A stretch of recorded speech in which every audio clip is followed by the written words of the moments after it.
Assalamualaikum warahmatullahi wabarakatuh. Selamat pagi, salam berbahagia, salam sehat, dan semoga kita terhindar dari bahaya pandemi COVID-19 ini, selalu meningkatkan imunitas kita, selalu berbahagia, dan selalu beraktivitas dengan semangat berikhtiar. Baik, untuk pertemuan ataupun materi kita pada kesempatan kali ini, kita akan membahas tentang bab 3 dari proses produksi massal di kelas 12. Jadi di kelas 12 ini seperti yang saya sampaikan kemarin, ada sekitar 6 bab yang akan kita pelajari. Jadi sekarang kita sudah masuk ke bab ketiga. Bab 3 ini itu proses produksi massal. Nantinya yang akan kita tuju yaitu menerapkan proses produksi massal 3.12 dan keterampilannya 4.12 melakukan produksi massal. Sementara peta konsepnya nanti kita akan membahas pengertian proses produksi, tipe proses produksi, penyusunan peralatan dan perlengkapan pabrik berdasarkan aliran proses produksi, pengendalian proses produksi. Untuk jadwal ini, materi kali ini yaitu kita akan bahas itu apa itu pengertian proses produksi. Di sini proses produksi itu terdiri dari dua kata ya, yaitu proses dan produksi. Sementara dari proses itu adalah suatu cara, metode atau teknik bagaimana mengubah sumber-sumber yang ada, yaitu tenaga kerja, mesin, dan baku lingkungan alam untuk memperoleh suatu hasil yang optimal. Sedangkan yang dimaksud dengan produksi,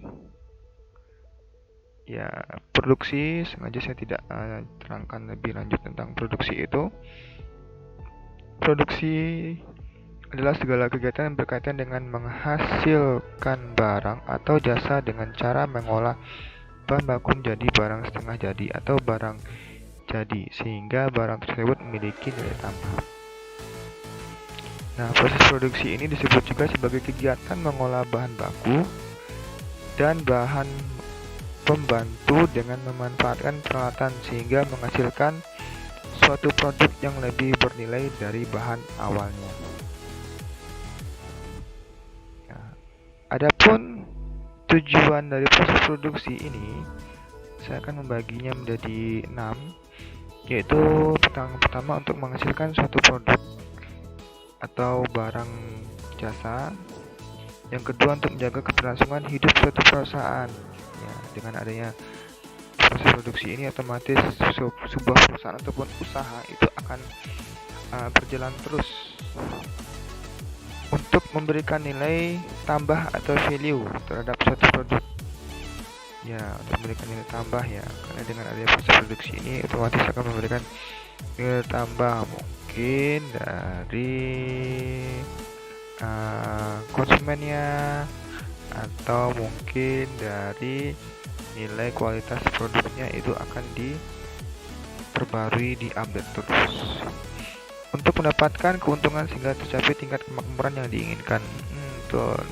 Seperti contoh kemarin ada di pemberitaan itu pabrik rokok yang ada di Kudus kalau nggak salah, Jarum, itu mereka di saat pandemi saja mampu membayarkan THR dan mampu membayarkan gaji karyawan mereka.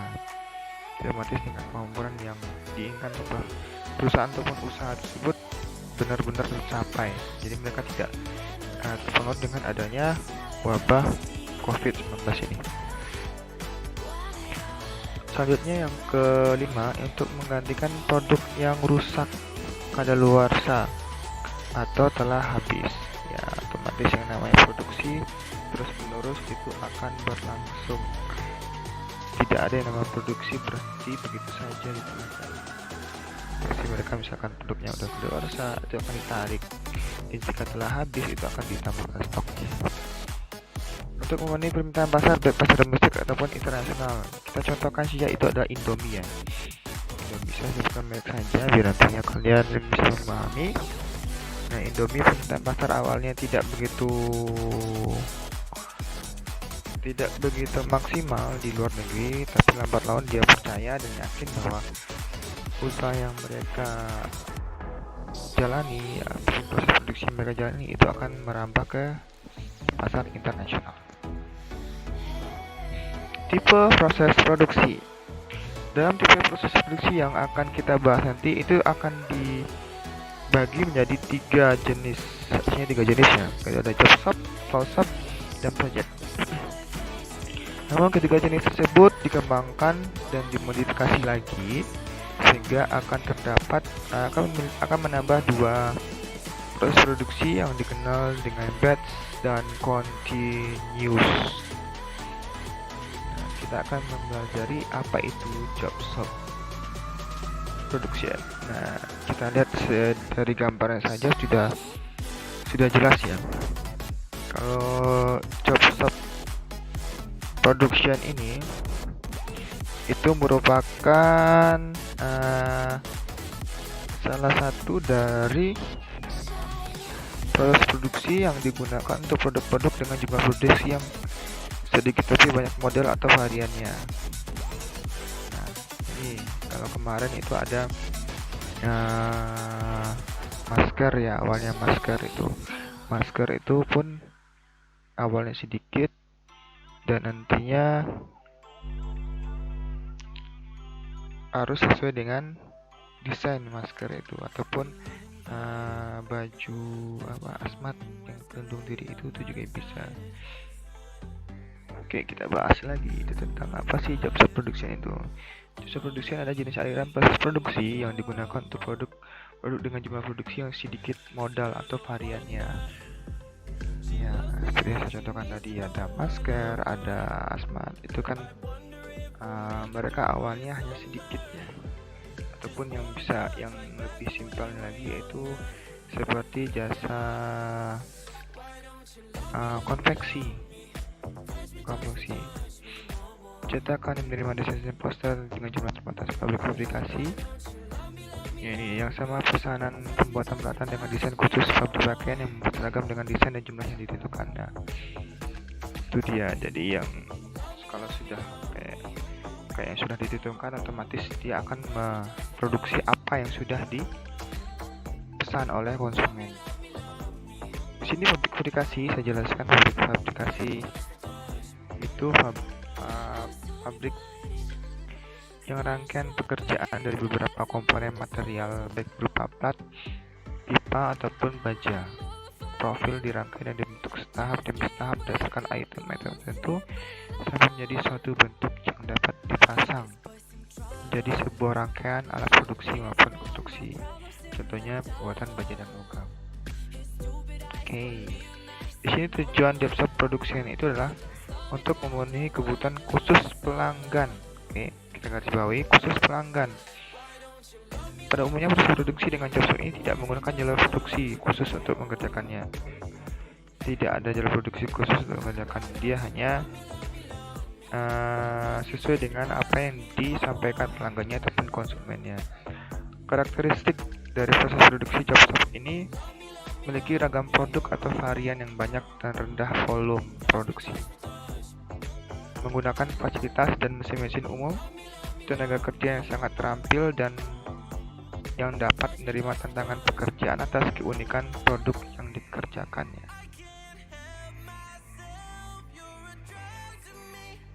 Selanjutnya itu ada flow shop production atau mesh production. Mesh production atau flow shop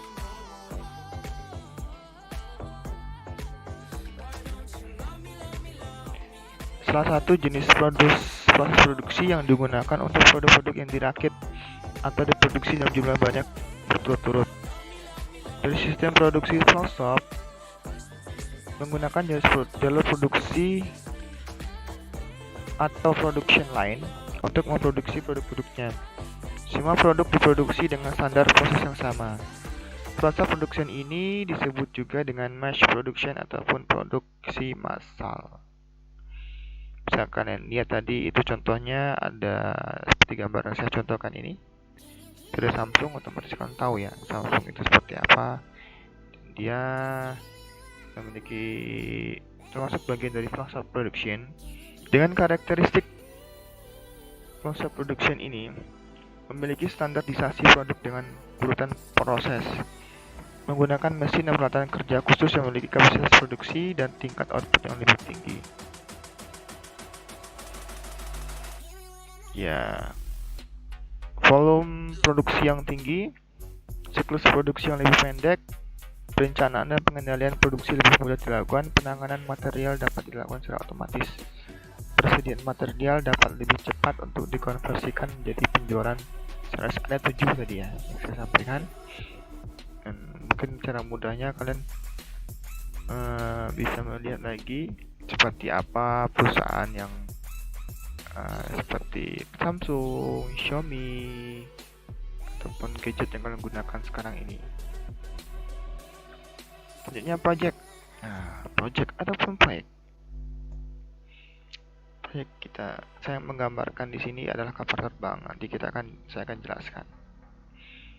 Project itu sistem produksi yang biasanya diaplikasikan pada produk-produk yang agak rumit dan dibatasi oleh waktu penyelesaiannya. Fungsi-fungsi pada organisasi seperti perencanaan, pembelian, desain, produksi, dan pemasaran harus diintegrasikan dengan baik sesuai dengan urutan tahap dan waktu penyelesaian sehingga proyek yang bersangkutan itu dapat diselesaikan tepat pada waktunya dengan biaya produksi yang telah ditetapkan. Nah, karakteristik dari sistem produksi project ini memiliki fleksibilitas yang tinggi, namun volume produksinya sangat rendah. Biasanya unit atau produk yang diproduksi tersebut diletakkan di tempat yang tetap, tidak berpindah-pindah, dan semua sumber daya yang diperlukan akan dibawa ke tempat tersebut. Saya contohkan tadi yaitu pembuatan pesawat terbang, bisa pembuatan produksi kapal, bisa pembuatan bis karoseri kalau nggak salah. Terus bangunan jembatan, gedung, nggak mungkin kan dipindah-pindah, kayak itu adalah project. Selanjutnya adalah batch production. Ini saya contohkan gambarnya adalah di pabrik yang ada di Banten.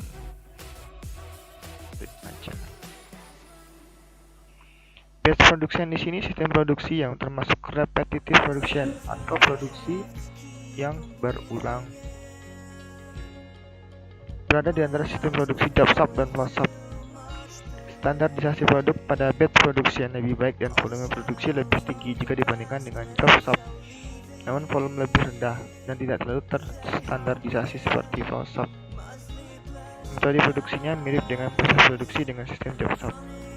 Perbedaannya terletak pada jumlah atau volume yang akan diproduksinya yang lebih banyak dan berulang-ulang. Pabrik Bajak Krakatau Steel Indonesia, saya contohkan itu. Karakteristik dari batch production: waktu produksi lebih pendek, tempat mesin lebih fleksibel, tempat mesin diatur untuk memproduksi produk dalam bentuk batch dan diubah lagi pengaturnya untuk batch yang berikutnya. Waktu dan biaya produksi lebih rendah dibandingkan dengan job shop.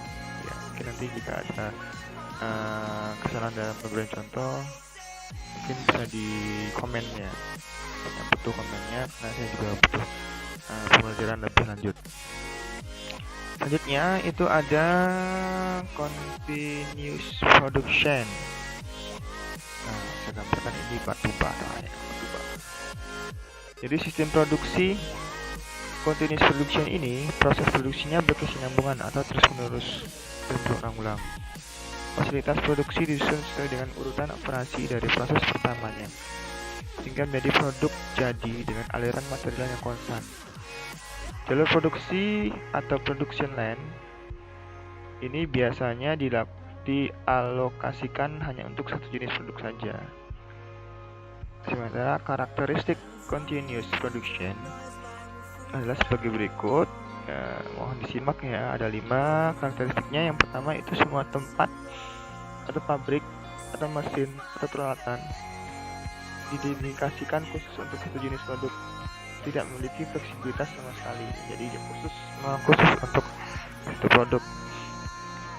Kayak mutiara, penggalian mutiara itu juga harus satu pabrik ya, satu mesin peralatan. Mungkin kan mutiara nanti disamakan dengan penggalian ikan ataupun eksploitasi ikan. Yang kedua itu material ditangani secara otomatis. Proses operasi mengikuti urutan yang telah ditentukan. Perencanaan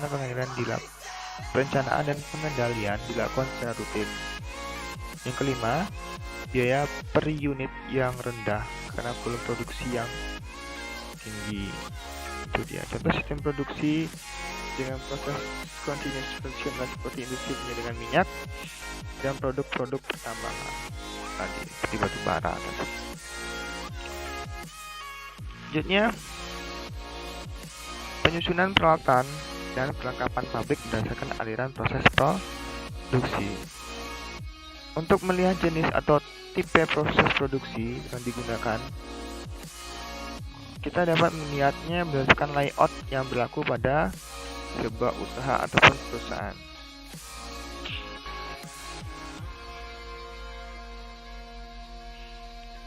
Layout ini dirancang untuk memungkinkan terjadinya perpindahan yang ekonomis dari material dan kegiatan dari orang-orang yang berada di dalam berbagai proses dan operasi perusahaan. Jarak angkut material, pengambilan, serta peletakan produk-produk dan peralatan hendaknya dibuat sependek mungkin agar nantinya meminimalisirkan biaya penanganan dan biaya angkut. Layout ini bertujuan untuk memanfaatkan ruangan yang tersedia seefektif mungkin. Yang kedua, meminimumkan biaya penanganan bahan dan jarak mengangkut. Yang ketiga, menciptakan kesinambungan dalam proses produksi. Yang keempat, mendorong semangat dan efektivitas kerja. Yang kelima, menyederhanakan proses produksi. Yang keenam, menjaga keselamatan karyawan dan barang-barang yang sedang diproses serta menghindari berbagai bentuk pemborosan. Dalam sistem produksi ini itu memiliki pola dasar umum dari layout. Yang pertama, ini sistem layout.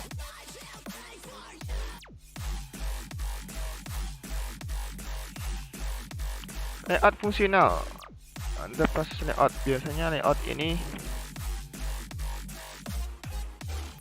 dalam layout proses semua mesin-mesin dan peralatan yang sama ditempatkan atau dikelompokkan dalam suatu area atau departemen yang sama. Jadi hanya terdapat suatu jenis proses di tiap bagian atau departemen. Dalam proses layout ini digunakan mesin dengan tipe General Purpose Machine. Biasanya proses layout ini terdapat dalam perusahaan-perusahaan yang berdasarkan job order shop, yaitu pabrik-pabrik yang memproduksi barang-barang yang tidak sama dan terbatas jumlahnya.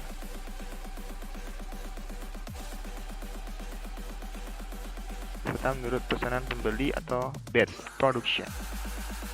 Itu ya untuk layout pertama, layout fungsional. Nah, bisa dilihat gambarnya. Jadi dalam layout produk itu mesin-mesin dan peralatan manufacturing yang lainnya diatur menurut aturan dari aliran produk atau urutan proses produksi. Bisa kalian lihat ini di gambar. Makanya bagian yang ada menjadi bagian pengerjaan suatu produk. Operasi atau jalannya proses pembuatan suatu produk selalu ditentukan terlebih dahulu, baru ditentukan urutan-urutan mesinnya. Nah, itu mesin bubut, mesin pres, mesin rata, baru nanti diurut-urutkan mesinnya apa saja, poin A, poin B, poin C, poin D. Di operasi atau jalannya proses pembuatan suatu produk ini itu ditentukan terlebih dulu proses A, B, C, dan D, baru ditentukan urutan-urutan mesinnya. Layout berdasarkan produk ini digunakan dalam industri yang menghasilkan produk-produk secara massal dan barangnya telah distandardisasikan. Ya, standarisasikan tadi contohnya ya seperti motor Honda ataupun HP, itu kan sudah ada standarnya. ISO ya, ISO. Pokoknya apalah gitu, lupa saya namanya. Selanjutnya, layout kelompok atau grup layout. Nah, pada layout ini, area-area dan kelompok-kelompok mesin di dalam pembuatan komponen-komponen yang memerlukan proses yang sejenis. Setiap komponen produknya diselesaikan di area-area spesialis dengan keseluruhan urutan pengerjaan mesin yang dilakukan di tempat tersebut. Layout ini adalah layout yang terpisah yang termasuk suatu variasi dari layout produk. Dalam layout kelompok ini, bagian-bagian dan komponen yang akan dikerjakan dikelompokkan menjadi semacam keluarga dengan berbagai area atau departemen dibuat secara terpisah. Selanjutnya, layout posisi tetap. Layout posisi tetap sering digunakan dalam produksi besar dan kompleks seperti pabrik mesin, pabrik pembuatan lokomotif, turbin listrik, kapal terbang, kapal laut, jembatan, dan sebagainya. Penyusunan layout tidak dapat dipisahkan. Oke. Nah, tadi saya akan memberikan kesimpulan tentang penempatan layout tadi.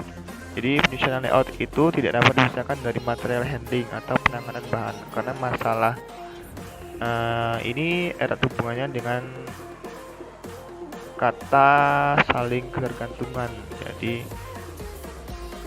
penempatan layout yang baik dapat sangat membantu proses produksi, di mana penempatan fasilitas-fasilitas yang teratur dapat memudahkan dan meminimalkan gerakan dari operator dan material handling, sehingga biaya yang dikeluarkan dapat ditekan seminim mungkin, dan hal ini berarti kegiatan produksi lebih efisien. Selanjutnya, pengendalian proses produksi. Jadi dalam proses produksi, bentuk kegiatan yang paling penting dalam pelaksanaannya itu adalah pengendalian ini ya.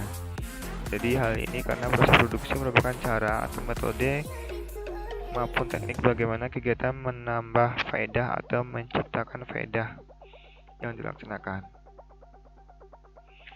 Nah, yang kita akan lihat. Nah,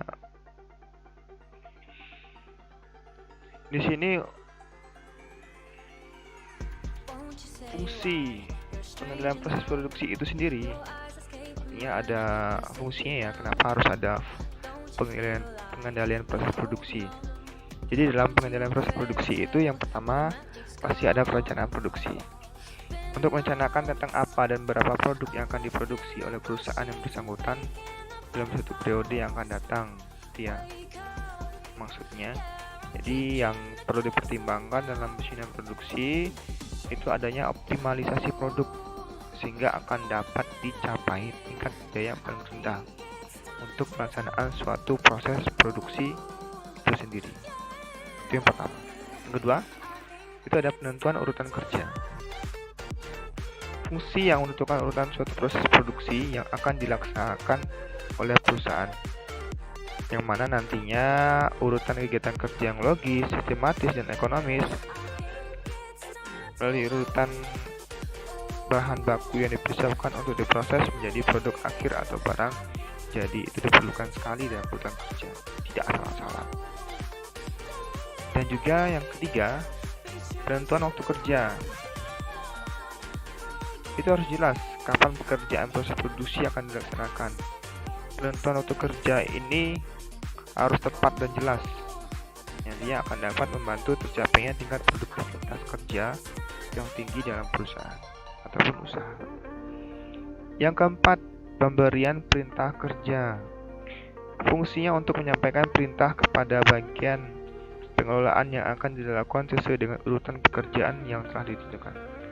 Pemberian perintah ini awal dari pelaksanaan suatu pekerjaan untuk menyelesaikan produk yang ada dalam perusahaan. Selanjutnya, tindak lanjut dalam pelaksanaan proses produksi.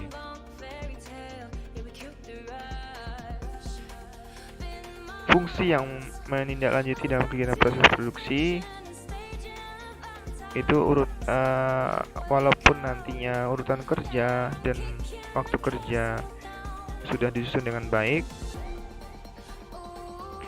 kemudian diberikan perintah untuk memulai suatu pekerjaan, bukan berarti ya semua proses produksi itu dapat berjalan dengan yang diharapkan.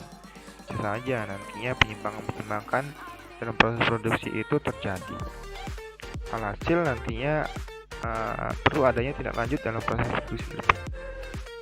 Karena diharapkan dengan adanya tindak lanjut ini, penyimpangan proses produksi seperti barang yang rusak ataupun barang yang tidak sesuai standar itu akan ditindaklanjuti. Nah, keterlambatan dan berbagai macam hal yang mengganggu kelancaran itu sebisa mungkin akan dapat diatasi ataupun dihindari. Itu. Untuk memperlancar kegiatan produksi dibutuhkan pengendalian proses produksi, yaitu yang pertama adanya pengendalian proses produksi. Dalam pengendalian proses produksi itu proses produksi ini diperlukan pengendalian yang baik. Pengendalian proses produksi itu meliputi kapan produksi itu dimulai, kapan produksi itu diakhiri, yang harus direncanakan. Jadi jika tidak direncanakan, proses produksi tersebut akan mendapatkan hasil yang belum sempurna ya, ataupun bisa terjadi kelalaian yang menyebabkan mungkin konsumen dari sebuah usaha ataupun perusahaan tersebut akan ragu dengan produksi yang kita hasilkan. Nah, saya berikan gambar ini ada paha. Ada paha dan dada, ada 2 dada, 4 paha. Pengendalian bahan baku. Jadi bahan baku itu masalah cukup dominan ya di bidang produksi, sehingga usaha memiliki jumlah persediaan yang cukup agar jalannya produksi tidak terganggu. Maka dengan adanya pengendalian bahan baku ini, harapannya kegiatan produksi dapat berjalan lancar serta dapat menentukan standar bahan baku yang baik, mengenai apa yang harus dipesan, berapa banyaknya pesanan, kapan pemesanan itu dilakukan.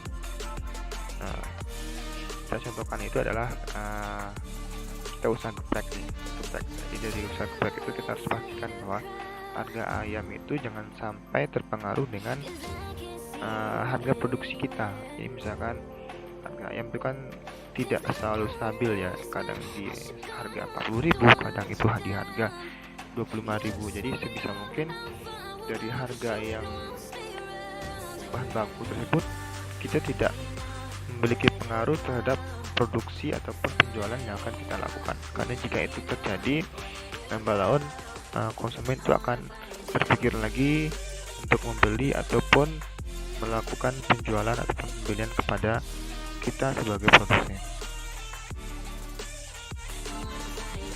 Selanjutnya, pengendalian tenaga kerja. Ini yang menjadi unsur penting ya dalam pengendalian produksi. Berhasil tidaknya suatu proses produksi akan tergantung kepada kemampuan kerja dan kesungguhan kerja dari para karyawannya, baik itu usaha atau perusahaan. Sehingga pengelolaan tenaga kerja ataupun SDM itu merupakan hal penting dalam hubungannya dengan kuantitas dan kualitas produk. Apalagi sekarang di masa pandemi itu banyak yang memakai internet ya. Jadi memakai internet itu jangan sampai kalian sebagai misalkan provider dari penyedia jasa internet itu, jangan sampai kalian bermain dengan harga ataupun dengan SDM yang ecek-ecek ataupun yang tidak kompeten. Jadi setidaknya kan harus memaksimalkan SDM yang benar-benar kompeten tersebut. Karena nantinya apa yang kalian tawarkan itu bisa terus berlanjut. Selanjutnya, pengendalian biaya produksi dan perbaikan. Nah, di sini saya contohkan itu adalah Samsung Mobile Service Center. Bisa kalian lihat kan, di Samsung itu banyak produk-produk yang memang membutuhkan reparasi. Jadi di sini bagian produksi setiap saat harus melakukan pengawasan serta membuat keputusan yang berhubungan dengan keseimbangan antara pekerja, bahan baku, dan biaya serta tindakan perbaikan. Nah, di sini antara pekerja, bahan baku itu harus, apalagi sekarang dari Samsung ataupun dari provider ataupun dari penyedia teknologi, perangkat teknologi itu sekarang bersaing. Bagaimana caranya mereka agar mementingkan kepuasan customer terlebih dahulu. Baik itu ada keluhan sedikit ataupun keluhan banyak, itu merupakan prioritas mereka. Jadi jangan sampai mereka terabaikan ataupun merasa bahwa produk yang mereka beli itu hanya untuk melariskan ataupun menjual produk mereka tanpa ada penjualan. Itu ya. Pengendalian kualitas. Pengendalian kualitas adalah aktivitas untuk menjaga dan mengarahkan agar kualitas produk perusahaan dapat dipertahankan sebagaimana yang telah direncanakan. Ya, saya contohkan ini adalah bengkel resmi. Jadi bengkel resmi ASAS itu misalkan dia di sekelilingnya banyak bengkel-bengkel yang tidak resmi ataupun tidak tidak diakui oleh Honda, tapi mereka mampu bersaing, mereka mampu mempelajari apa yang ada dalam AHAS tersebut, dan bahkan beberapa karyawan yang dulunya bekerja di AHAS dia mampu membuka bengkel sendiri ataupun lapangan kerja sendiri, dan nantinya itu akan menjadi tantangan bagi AHAS gimana caranya jaminan kualitas servis ataupun harga itu sesuai ataupun seimbang, jangan sampai nantinya yang di luar harganya lebih murah, kualitasnya lebih mungkin hampir sama, dan nantinya akan menenggelamkan AHAS itu sendiri walaupun dia sebagai bengkel resmi. Selanjutnya, metode pengendalian proses. Nah, kenapa sih harus dilakukan metode pengendalian proses? Metode ini digunakan pada sebuah usaha ataupun perusahaan agar nantinya memiliki keberhasilan dari pelaksanaan pengendalian proses produksi tadi. Diperolehlah metode pengendalian proses yang sesuai, maka dalam pengendalian metode ini perlu mempertimbangkan faktor antara lain yakni sistem produksi yang digunakan, proses produksi yang dijalankan, jumlah dan jenis produk. Nah, itu merupakan faktor yang mempertimbangkan dalam pemilihan metode ya. Ada sistem produksi yang digunakan, proses produksi yang dijalankan, jumlah dan jenis produk. Itu saya rasa kalian bisa lah untuk memahami. Beberapa metode pengendalian proses produksi yang dapat digunakan oleh perusahaan antara lain. Yang pertama itu ada pengawasan order. Akan kupas apa itu pengawasan order. Itu order control, yang mana dalam proses ini menggunakan kartu order sebagai alat pengawasan. Tujuan sistem ini agar dapat menghasilkan produk yang sesuai dengan order. Pengendalian proses akan diterapkan terhadap setiap order yang masuk. Dengan demikian, setiap ada order akan diikuti dengan penyusunan perencanaan produksi, urutan kerja, schedule, pemberian perintah kerja, dan follow up. Itu adalah salah satu metode pengendalian proses. Dengan metode pengawasan order, jadi by order mereka. Jadi misalkan ada order masuk, nanti akan dievaluasi lagi apakah sudah sesuai dengan perencanaan yang sudah ada. Selanjutnya itu ada pengawasan blok. Dalam pengawasan blok ini, itu dilaksanakan dengan berpedoman kepada daftar blok yang ada dalam perusahaan. Daftar blok ini harus dibuat berdasarkan produk atau barang yang harus diproduksi sehubungan dengan adanya pesanan dari pelanggan maupun untuk memenuhi kebutuhan persediaan. Daftar blok yang disusun oleh bagian penjualan atau bagian order. Penyusunan daftar blok akan didasarkan pada kesamaan produk yang dipesan atau berdasarkan kesamaan proses. Tahap kritis ada pada tahap penentuan schedule. Jadi tahap kritis, tahap pengawasan blok ini lebih cenderung kepada dia by order ataupun hampir sama dengan order tadi. Namun di sini daftar blok disusun oleh bagian penjualan ataupun bagian order. Pengawasan arus ataupun flow control. Yang ketiga ya, aliran bahan baku sampai menjadi produk akhir itu harus diawasi dan pengawasan arus ini. Fokus pengawasan metode arus ada pada pengawasan kelancaran arus mulai dari bahan baku sampai menjadi produk akhir. Arus penyelesaian proses dari bagian satu dengan bagian lain. Arus penyelesaian produksi yang teratur dan seimbang. Pengawasan ini cocok untuk perusahaan yang tipe proses produksinya terus-menerus. Ya, seperti tekstil itu. Ataupun kayu itu. Selanjutnya yang kelima, pengawasan proyek khusus. Nah, dilihat dari namanya, metode ini proses produksinya harus sesuai pengawasan terhadap proyek khusus yang dilaksanakan oleh perusahaan ataupun usaha ya. Proyek-proyek yang cukup besar diawasi dengan menggunakan metode pengendalian yang sesuai dengan proyek itu sendiri. Jadi penyelesaian proyek ini dilakukan dengan terlebih dahulu melakukan pemecahan proyek jadi sub-sub pekerjaan. Dan masing-masing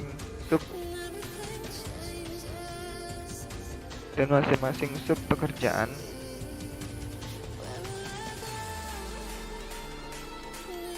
dipecah menjadi kegiatan-kegiatan. Proyek dianggap selesai bila seluruh sub pekerjaan dapat diselesaikan seluruhnya.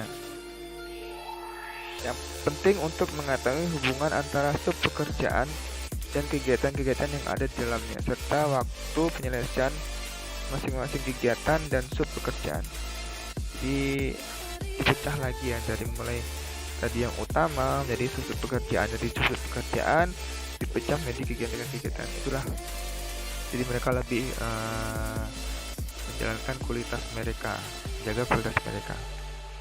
Selanjutnya pengawasan pada penyimpangan, sering disebut juga control by exception.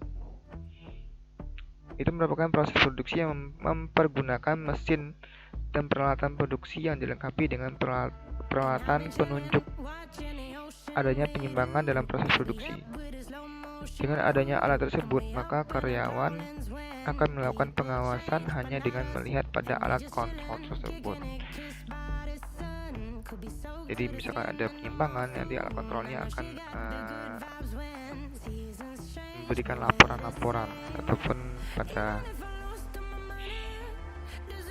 pada perusahaan itu biasanya di supervisornya.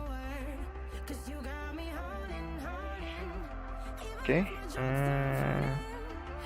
semoga dengan materi yang saya sampaikan ini bisa bermanfaat dan bisa berguna bagi teman-teman pelajar semuanya, rekan-rekan Bapak Ibu guru semuanya, karena dalam proses pengajaran itu seharusnya menyenangkan ya, dan seharusnya ada inovasi-inovasi agar nantinya kita tidak tertinggal dengan perkembangan zaman.